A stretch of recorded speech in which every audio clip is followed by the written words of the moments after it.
Hello नमस्कार साथियों, स्वागत है आपके अपने YouTube channel JL Jharkhand lives में।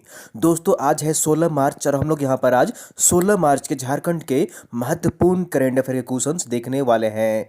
तो दोस्तों अगर आप जेएल झारखंड लाइव चैनल में अगर नए हैं तो सबसे पहले चैनल को जरूर सब्सक्राइब कर लीजिए और साथ ही जो बेल आइकन बना हुआ है उसको प्रेस कर लीजिए ताकि आगे का जो भी अपडेट्स अगर वीडियो आएगी नोटिफिकेशन सबसे पहले आपको यहाँ पर मिल जाया करेगी। तो दोस्तों चैनल को जरूर सब्सक्राइब कर लीजिए और पीडीएफ के लिए आप हमारे टेलीग्राम ग्रुप ज्वाइन कर लीजिए। वीडियो के नीचे आपको डिस्क्रिप्शन में लिंक मिल जाएगी, आप वहां पर क्लिक कर हमारा टेलीग्राम ग्रुप ज्वाइन कर सकते हैं। डेली शाम के 7 बजे वहां पर पीडीएफ प्रोवाइड कर दी जाती है, तो पीडीएफ के लिए हमारा टेलीग्राम ग्रुप जरूर ज्वाइन कर लीजिए। और दोस्तों हमारी करंट अफेयर्स की बुक जो है वो आपको यहाँ पर मार्केट में 3 से 4 दिनों में मार्केट में मिलना शुरू हो जाएगा।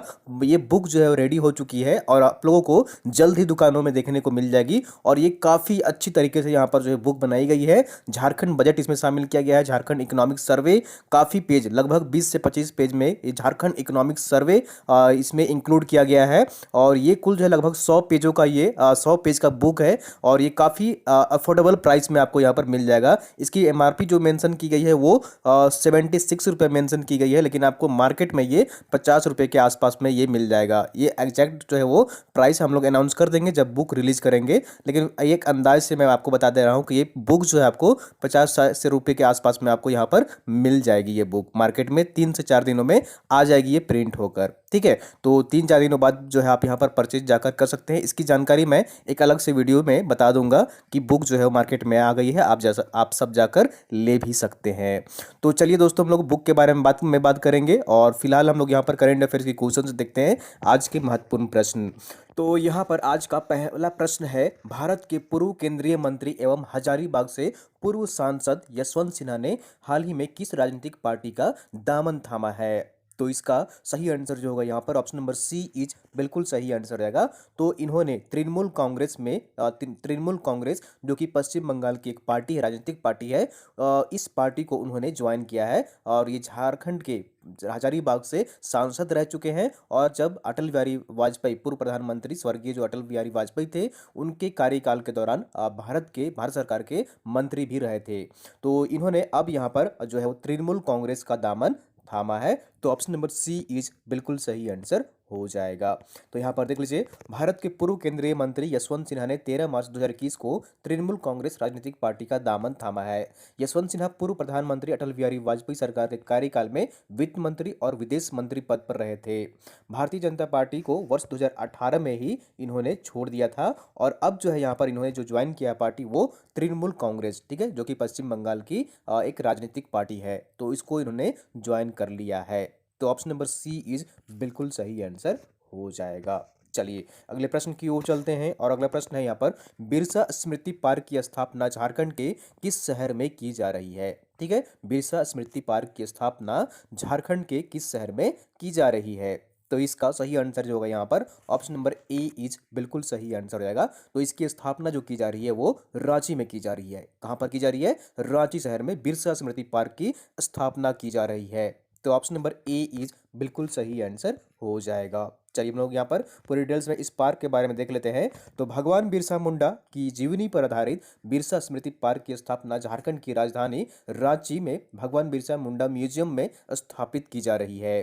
बिरसा आबा जिस जेल के कमरे में दिन गुजारे थे उस कमरे में भी उनकी प्रतिमा स्थापित की जा रही है। स्मृति पार्क में निर्मित मिट्टी के घर का निर्माण किया जा रहा है और पुराने जेल को अधिक छेड़छाड़ नहीं किया जा रहा है, जिसमें वे दिन गुजारे थे उस कमरे को उसमें ज़्यादा छेड़छाड़ नहीं किया जा रहा है, जैसा है वैसा ही रहने दिया जा रहा है। और इस स्मृति पार्क में भगवान बिरसा मुंडा के अलावे अन्य वीर शहीद हैं, जैसे कि सिद्धू कान्हू है, नीलांबर पीताम्बर है, दीवा किशुन है, गया मुंडा है, तेलंगा खड़िया है, जतरा टाना भगत है, वीर बुद्धू भगत हैं। इन सभी शहीदों की जीवनी का क्षेत्रीय भाषा में अंकित किया जा रहा है वहां पर, ठीक है। तो ऑप्शन नंबर ए इज बिल्कुल सही आंसर हो जाएगा। बिरसा स्मृति पार्क की स्थापना जो की जा रही है वो झारखंड की राजधानी रांची में की जा रही है।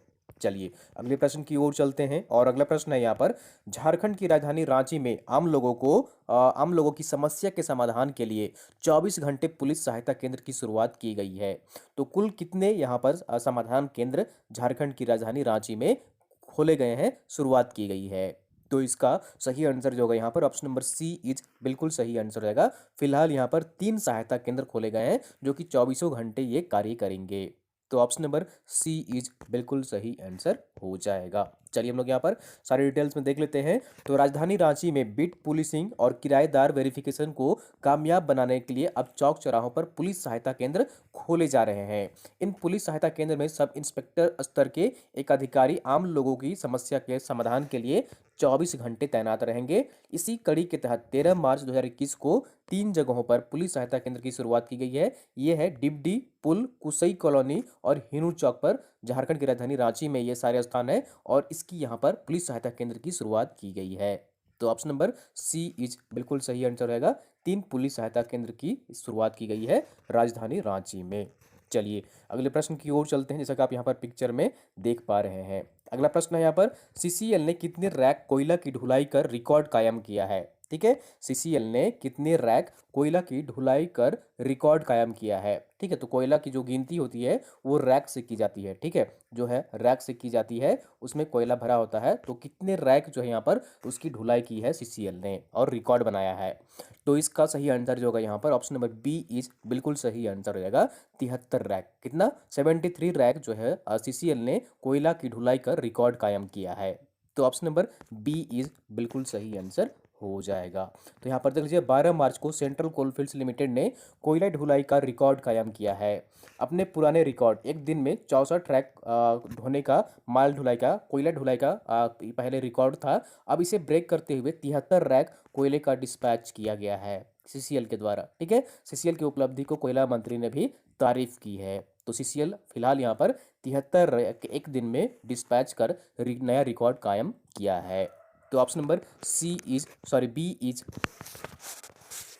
तो ऑप्शन नंबर बी इज बिल्कुल सही आंसर हो जाएगा। अगला प्रश्न है यहाँ पर, झारखंड के किस जिले का केलाई बरी एवं अचार दुनिया भर में फ्लिपकार्ट के माध्यम से बेचा जाएगा? ठीक है, बेचा जाएगा। तो झारखंड के किस जिले की जो केलाई बरी है और एवं अचार है दुनिया भर में फ्लिपकार्ट के माध्यम से ऑनलाइन बेचा जाएगा? तो इसका सही आंसर जो होगा यहाँ पर ऑप्शन नंबर ए इज बिल्कुल सही आंसर रहेगा। साहिबगंज का, कहाँ का? साहिबगंज जिले का केलाई बरी एवं आचार दुनिया भर के फ्लिपकार्ट के माध्यम से बेचा जाएगा। तो ऑप्शन नंबर ए इज बिल्कुल सही आंसर हो जाएगा। चलिए हम लोग यहाँ पर सारे महत्वपूर्ण फैक्ट्स और डिटेल्स यहाँ पर देख लेते हैं। तो साहिबगंज में बनने वाला केलाई बरी अचार, मुरब्बा और जैम जेली अब ऑनलाइन बेचा जाएगा। इसके जरिए यहाँ के स्थानीय उत्पाद देश विदेश में भेजे जाएंगे। ठीक है, साहिबगंज नगर परिषद के दीनदयाल अंत्योदय योजना के तहत निर्मित महिला स्वयं सहायता समूह की ओर से अब जो भी उत्पादन किया जाएगा उसकी मार्केटिंग फ्लिपकार्ट से की जाएगी। ठीक है, साहिबगंज नगर परिषद के दीनदयाल अंत्योदय योजना के तहत सभी जो निर्मित महिला स्वयं सहायता समूह की ओर से जो भी निर्माण किया जाएगा, उत्पादन किया जाएगा, उसकी मार्केटिंग फ्लिपकार्ट से की जाएगी। इसे लेकर दीनदयाल अंत्योदय योजना राष्ट्रीय शहरी आजीविका मिशन की ओर से तैयार की गई उत्पाद मशहूर कलाई बरी, ठीक है, कलाई बरी, मुरब्बा, जेम जिल्ली, अचार, चटनी, चूड़ी लहठी, चूड़ी स्टैंड, काठ से बने स्टैंड, लट्टू, चकला, ठीक है, चकला बेलन, तराजू डंडी, तांती की साड़ी, रेडीमेड वस्त्र में पेटीकोट, ब्लाउज, पिलो कवर, ऊन, सूत से बनी झालर, टेडी बियर, कुशन, फिनाइल, अगरबत्ती, गुलदस्ता आदि का फ्लिपकार्ट पर यहाँ पर इन सारी वस्तुओं को बेचा जाएगा जो कि स्वयं सहायता द्वारा निर्मित होंगे। इसके लिए साहिबगंज जिले में कुल 336 समूह बनाए गए हैं। ठीक है, कुल 336 समूह बनाए गए हैं और यहाँ पर जो है वो फ्लिपकार्ट में यहाँ पर बेचा जाएगा साहिबगंज जिले के सारे जो स्वयं सहायता के उत्पाद होंगे उनको। तो ऑप्शन नंबर यहाँ पर जो होगा बी इज बिल्कुल सही आंसर हो जाएगा। चलिए अगले प्रश्न की ओर चलते हैं और अगला प्रश्न है यहाँ पर, ओलंपिज्म को आगे बढ़ाने के लिए भारतीय पियरे डी कुबर्टिन सोसाइटी तथा झारखंड की किस उद्योग संस्था के बीच करार हुआ है? ठीक है, ओलंपिज्म को आगे बढ़ाने के लिए भारतीय पियरे डी कुबर्टिन सोसाइटी तथा झारखंड की किस उद्योग संस्था के बीच करार हुआ है? तो इसका सही आंसर जो होगा यहाँ पर ऑप्शन नंबर डी इज बिल्कुल सही आंसर रहेगा, मोंगिया स्टील लिमिटेड। ठीक है, कौन सी संस्था है, कौन सी उद्योग है? तो मोंगिया स्टील लिमिटेड है जिसके साथ करार किया है ओलंपिज्म को आगे बढ़ाने के लिए भारतीय पियरे डी कुबर्टिन सोसाइटी ने। तो ऑप्शन नंबर डी इज बिल्कुल सही आंसर हो जाएगा। इस करार का मुख्य उद्देश्य क्या है, चलिए हम लोग यहाँ पर सारी डिटेल्स देख लेते हैं। तो भारतीय पीरेडी कोवर्टीन सोसाइटी तथा मोंगिया स्टील लिमिटेड के बीच ओलंपिज्म को आगे बढ़ाने के लिए समझौता हुआ है। ओलंपिज्म का झारखंड में ही नहीं बल्कि पूरे देश में ओलंपिक स्पिरिट, ओलंपिक मूल्यों व ओलंपिक आंदोलन व ओलंपिक शिक्षा के अलावा खेल के विकास के लिए मिलकर काम करेंगे। गिरिडीह के मोंगिया स्टील लिमिटेड तथा आईपीसीए के बीच इस संबंध में 13 मार्च 2021 को करार हुआ है। तो ऑप्शन नंबर यहाँ पर जो होगा डी इज बिल्कुल सही आंसर रहेगा। मोंगिया स्टील लिमिटेड के साथ यहाँ पर करार हुआ है ओलंपिज्म को आगे बढ़ाने के लिए। तो ऑप्शन नंबर डी इज बिल्कुल सही आंसर हो जाएगा, जैसा आप यहाँ पर पिक्चर में देख पा रहे हैं। अगला प्रश्न है यहाँ पर, हरियाणा के फतेहाबाद में आयोजित 19वीं जूनियर राष्ट्रीय विश्व चैंपियनशिप में झारखंड के शिवम उरांव ने कौन सी पदक जीती है। ठीक है, तो यहाँ पर देखिए 19वीं जूनियर राष्ट्रीय विश्व चैंपियनशिप का आयोजन किया जा रहा है हरियाणा के फतेहाबाद में। तो यहाँ पर शिवम उरांव ने कौन सी पदक जीता है। तो इसका सही आंसर जो है यहाँ पर ऑप्शन नंबर बी इज बिल्कुल सही आंसर रहेगा। फिलहाल इन्होंने, ठीक है, तीसरे दिन उन्होंने रजत पदक जीता है। इससे पूर्व उन्होंने कांस्य पदक जीता था। तो ये 2 पदक जीत चुके हैं और एक में यहाँ पर कांस्य पदक जीते हैं और दूसरे जो जीते हैं वो रजत पदक इन्होंने जीता है। तो ऑप्शन नंबर बी इज बिल्कुल सही आंसर हो जाएगा। यहाँ पर देख लीजिए, हरियाणा के फतेहाबाद में आयोजित 19वीं जूनियर राष्ट्रीय वुशु चैंपियनशिप में 13 मार्च 2021 को झारखंड के शिवम उरांव ने रजत पदक हासिल किया है। इससे पूर्व एक दिन उसने कांस्य पदक जीता था और ये है यहाँ पर शिवम उरांव, इन्होंने ही रजत पदक जीता है, जो कि हरियाणा के फतेहाबाद में आयोजित की जा रही है 19वीं राष्ट्रीय जूनियर वुशु चैंपियनशिप का। तो ऑप्शन नंबर यहाँ पर जो होगा बी इज बिल्कुल सही आंसर हो जाएगा। चलिए अगले प्रश्न की ओर चलते हैं और अगला प्रश्न है यहाँ पर, आईएसएल के 7वें संस्करण का समापन किया गया है 13 मार्च 2021 को। तो इस संस्करण में जमशेदपुर एफसी कितने पायदान पर रहा है। ठीक है, ये यहाँ पर जमशेदपुर एफसी है, कितने स्थान पर रहा है, कितने पायदान पर रहा है इस संस्करण में जो किसका समापन किया गया है 13 मार्च 2021 को। तो इसका सही आंसर जो है यहाँ पर ऑप्शन नंबर सी इज बिल्कुल सही आंसर रहेगा। 6ठे स्थान पर, कौन से स्थान पर, 6ठे स्थान पर जमशेदपुर एफसी रहा है आईएसएल के 7वें संस्करण में। इसका समापन किया गया है 13 मार्च 2021 को। तो ऑप्शन नंबर सी इज बिल्कुल सही आंसर रहेगा। और यहाँ पर देख लीजिए कौन सी टीम चैंपियन बनी है। तो हीरो इंडियन सुपर लीग के 7वें संस्करण का समापन 13 मार्च 2021 को किया गया है। इस प्रतियोगिता में मुंबई सिटी एफसी ने हीरो इंडियन सुपर लीग के 7वें सीजन में खिताबी जीत हासिल की है। ठीक है, तो मुंबई सिटी एफ जो है यहाँ पर एफसी, उन्होंने इस खिताब का चैंपियन जो है यहाँ पर मुंबई सिटी को प्रदान किया गया है, मुंबई सिटी एफसी को।